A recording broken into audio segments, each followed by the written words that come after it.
Hello, and welcome to Getting to Good Enough, a podcast to help you let go of perfectionism so you can do more of what you love. I'm Shannon Wilkinson, a life coach in Portland, Oregon. I'm a recovering perfectionist who's getting better at good enough. And I'm Janine Adams, a certified professional organizer in St. Louis, Missouri, and I'm lucky enough to be naturally good at good enough. And today we're talking about my trip to Portugal and how perfectionism reared its head. Hey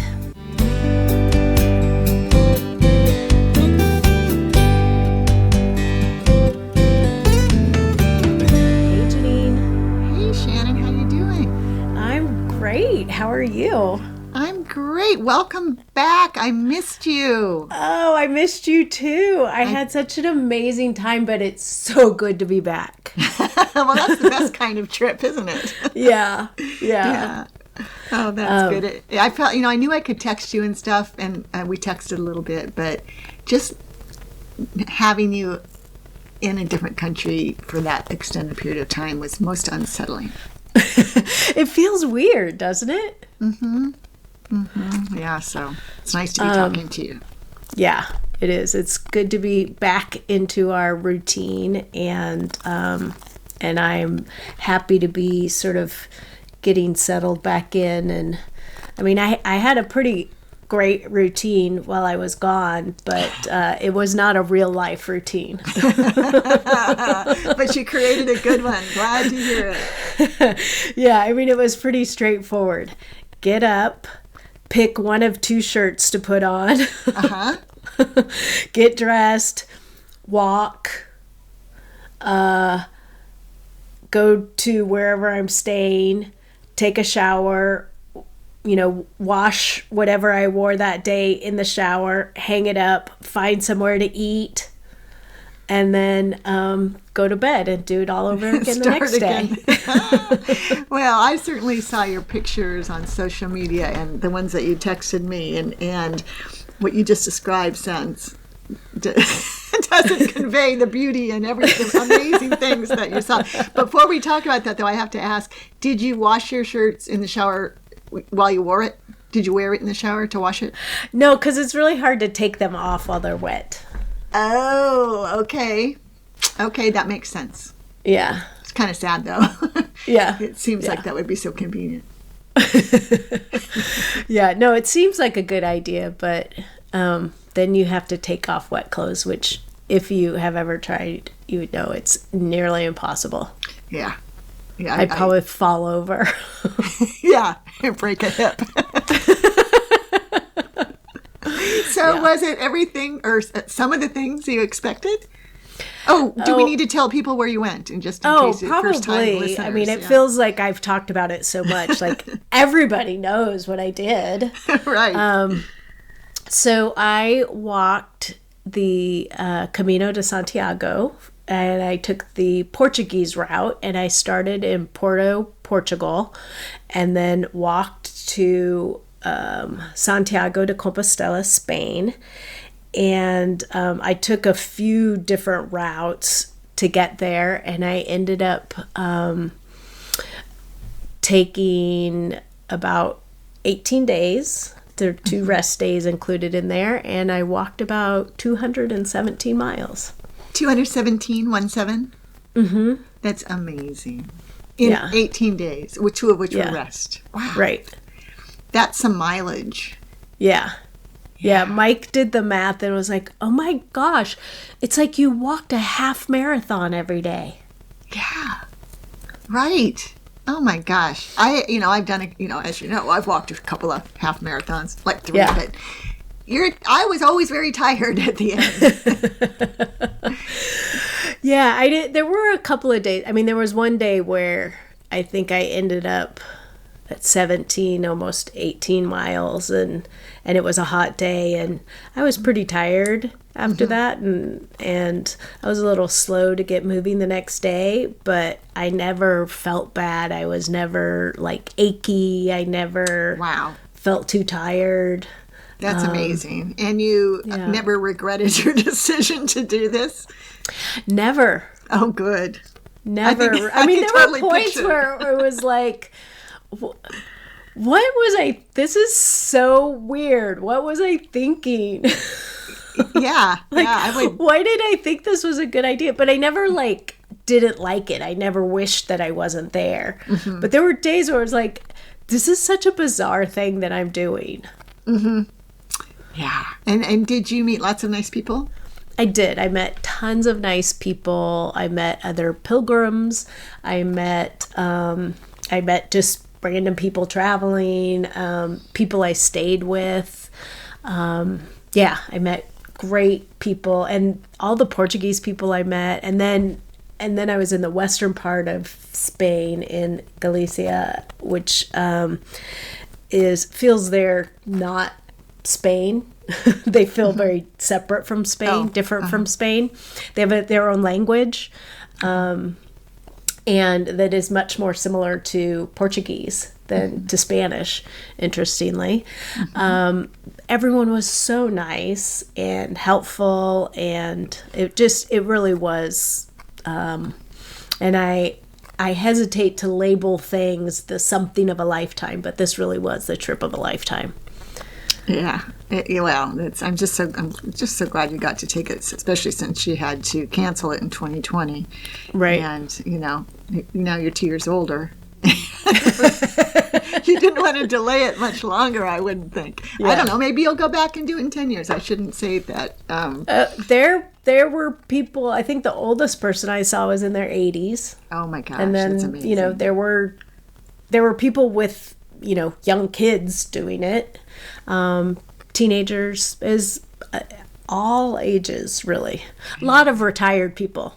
Yeah, those are the people who have time to do it. Yeah. Gosh, yeah. And I think twice before going downstairs to get something. Well, and it's so funny. It just really shifts your perspective so much. I'm going to walk 3 to 6 hours a day, every day. And, thinking about I only have to walk 3 hours tomorrow. What am I going to do all day? And did you enjoy having all that time to yourself? I envisioned you having all this time by yourself to think your thoughts and all that stuff. Was that the case? Were you really enjoying solitude? Yes, I was. I enjoyed having a lot of time to myself. At different parts of it, you would come across other people. I walked with other people sometimes. And every so often, if I, got tired of my own company, I'd listen to an audiobook. Mm-hmm. Just to, sort of give me something else to pay attention to while I was looking around. And if the route was pretty clear, mm-hmm. So I didn't have to be worrying too much about navigating or anything too. Yeah, I while you were gone, I was thinking, I've been so busy, and I was thinking, oh, man, having hours to myself to think, that sounds amazing. So I'm glad you got to enjoy that. That's just, yeah.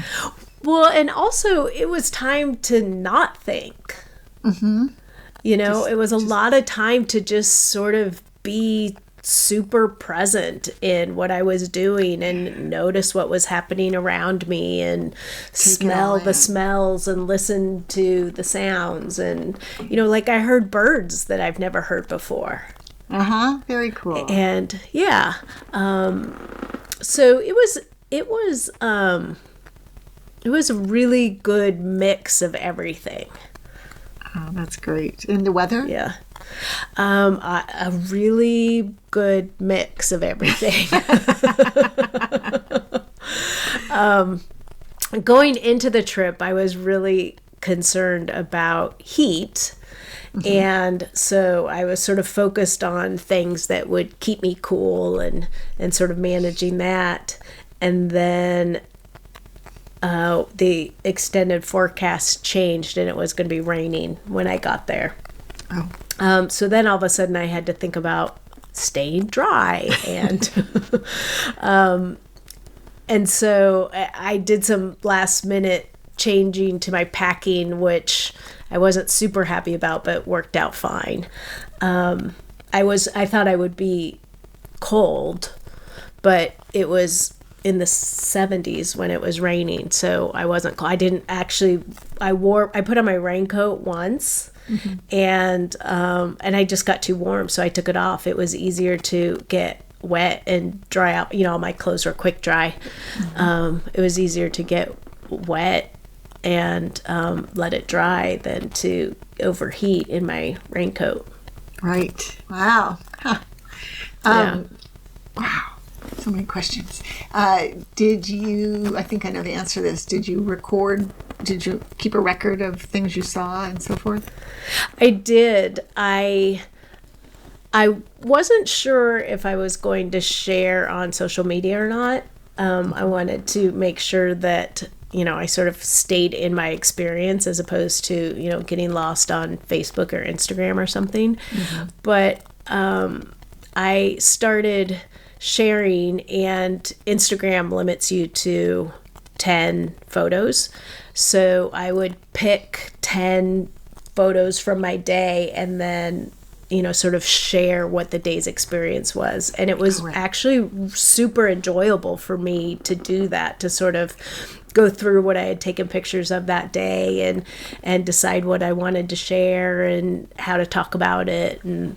And then talking about it in the moment, practically in the day. Yeah. So rather than letting your memory of what you saw dictate what you would say about it. Yes. So that, I'm so glad I did that.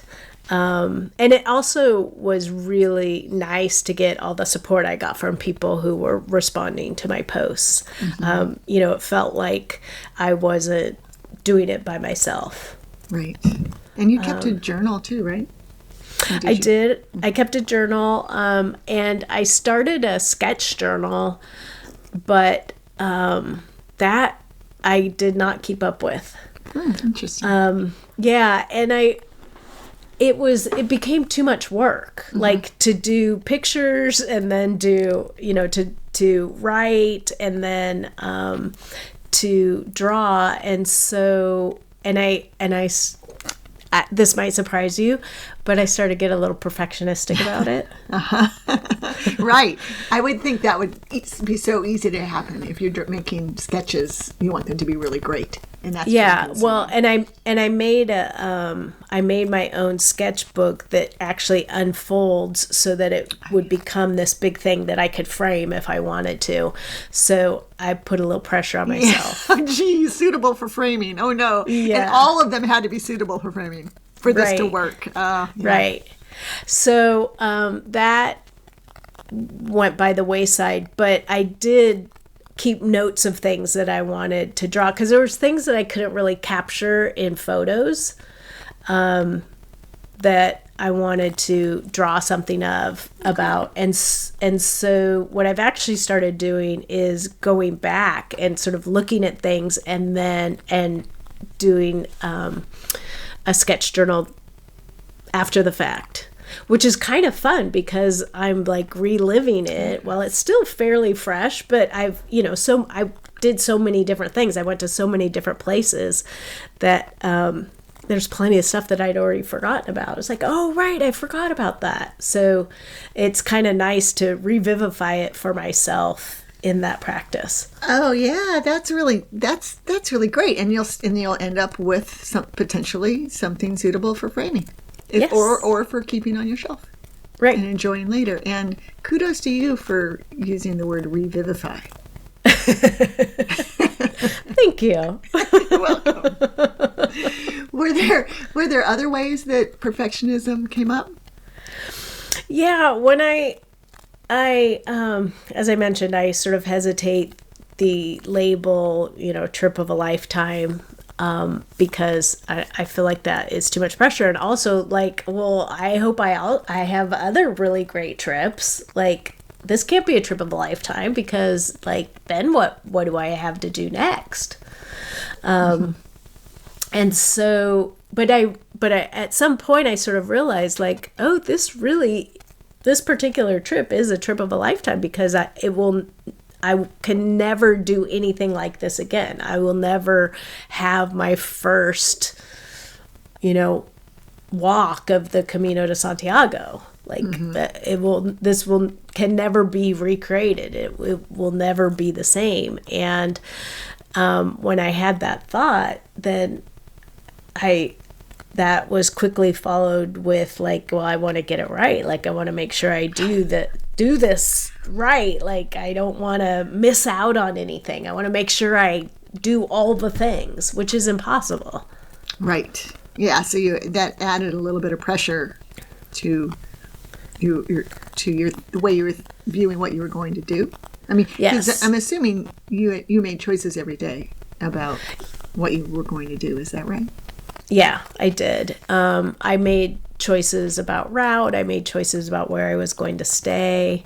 For the first probably week and a half, I just picked how far I was going to go and where I was going to stay either the night before or that morning. Mm-hmm. And then after I sort of had a rhythm and I kind of knew how far I wanted to go every day, and then I at one point I just sort of booked the rest of the trip out. Oh, interesting. I'm interested to know whether having it booked out, what effect that had on you. Did it give you any peace of mind or make you feel hemmed in or anything? It didn't. It was nice to know that I had it all sorted, not just for that night, but that I didn't have to do it that night for the next night. Oh, right. It freed up a lot of time. Right. And part of the problem was that, I stayed at places with Wi-Fi, but the Wi-Fi wasn't always reliable, or particularly fast. And so sometimes it would get really complicated, and it could take an hour to find where I was going to go, how far I could go, where there might be a place to stay, how close it was to the route. And it was taking a lot of time. And I think that's part of why the sketch journal got set to the side early on, is because after, sort of figuring all of this stuff out, I was just too tired. Right. It's so funny when you told me when you said just now that you every day would pick the next day's route and where you're going to stay. I thought to myself, wow, that's the opposite of what I would want, because that unknown would make me uncomfortable. And then when you said that at a certain point you planned out the rest of your trip, I thought, I'm so glad. But it's interesting that you did it both ways and experienced it both ways. Yeah, and it didn't, I really didn't want to have the experience of traveling like I have in the past, where like I get into town and then I have to figure out where I'm going to stay. Like I did not want to be going through that. Mm-hmm. But it didn't feel stressful at all to me to not have it arranged, more than a day in advance. But it wasn't stressful. It was just time consuming and sort of annoying to have to figure it out. Yeah. So that's why I ended up, sort of sorting it all out at one point. I was staying sort of in the middle of the trip. I stayed at a nice hotel and with good Wi-Fi, and that had a spa. So I had a massage. Oh, nice. And then they had tables by a pool, and I sat there and ate my delicious, I think I had a salad for dinner, and sorted out the rest of my places to stay. Oh, nice. Yeah. Sounds great. Wow. Yeah. Any other perfectionism things? It was a lot of I don't want to get this wrong, and I feel like being by myself, I was a little more, had a tendency towards more perfectionism being by myself, because I felt like the penalty for failure was greater being on my own. That's interesting. So I didn't want to leave more up to chance. Like I didn't want to get off the route too far. Like I feel like if I was with someone else, I would have been more likely to be a little bit more adventurous or sort of I kept thinking of it as off-piste, which means nothing. It's like groomed routes. If you ski in areas that aren't groomed, it's called off-piste. Oh, okay. And I don't know why that just stuck in my head. That it was like, oh, I'm going off-piste today. How do you spell piste? Piste. Piste. Huh. Yeah. Not a word I've ever heard. Yeah. So I think I might have done more of that. Like I wanted to like sort of stick to the plan more. I wanted to, I didn't want to make mistakes. Yeah, that makes sense. It was riskier to make mistakes. It felt riskier. Yeah. But I have to say I never, ever, ever felt the least bit unsafe. Oh, good. I never felt unsafe by myself. I never felt, never. Like it all felt completely safe. And I had international service with my phone. So, I could use my phone, I could text, I had cellular data. So, I was never going to be in a bad situation. Mm-hmm. Anyway, like I had a way to get out of stuff, but I never ever felt like something even was remotely suspicious. Oh, that's great. Yeah. You're a rock star. That's so good. So happy. I never crossed my mind that you wouldn't have an amazing time, but I'm just so glad that you did and that it was what you'd hoped for. Yeah. It was sort of more than I hoped for. It was in some ways it was like exactly what I was hoping for. In other ways, it was a little bit less than what I was expecting. Mm-hmm. Because, you just don't know what it's going to be like. But I'll tell you, walking into the square at Santiago was amazing. At the end, the finish line, so to speak. Uh-huh. Yeah. And your husband was there, right? Right. He was there, and it was really funny. I actually got lost a little bit walking in because there's this crosswalk there, and it's a really long light, and so there's this huge pile of people, like tourists, not just people, not just pilgrims, but tourists. And so the light turned green, and I got carried off with this like huge pack of people. And so I was just walking with a pack of people who were not going where I needed to go. Oh dear. Yeah. And so then I pulled out my phone and I was looking at Google Maps, and this is inside the walls of a medieval city, so it's not like it's on a grid. Right. And so it's like, turn left, and so I like turn left, but then like you can't get there from here. So Mike was actually watching me on Find My Friends, and he was like, you were like walking in circles. And finally what I did was I opened up Find Friends, and I found him, and then I got smart directions to him. Oh, so smart. Yeah. So it was pretty funny though. It took me about 5 minutes to reorient and get headed in the right direction. But it must have felt wonderful to have accomplished it. Yeah. Oh yeah, it really did. It was just sort of like, wow, I cannot believe I just did that. Huh. Yeah, look at me.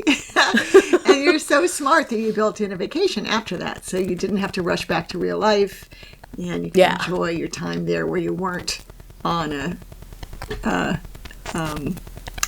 walk. I was going to say something else, but I stopped myself. And that was just so smart. You got to actually relax and put your feet up.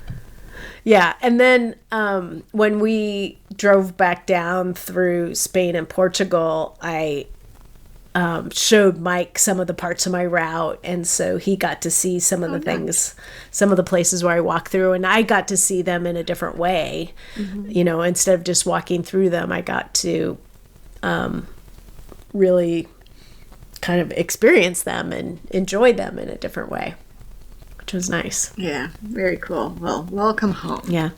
Thank you. Thank you. Well, we would love to hear from you, our listeners. Do you have a trip of a lifetime planned? How are you going about planning it? And where is perfectionism getting in the way? You can let us know on Facebook or Instagram at Getting to Good Enough. You can leave us a voicemail at 413-424-GTGE. That's 4843. On Twitter, we're at GTG Enough, or you can head over to gettingtogoodenough.com and leave a comment in the show notes. Until next time, this is Shannon Wilkinson in Portland, Oregon. And Janine Adams in St. Louis, Missouri. And we hope that good enough is getting easier for you.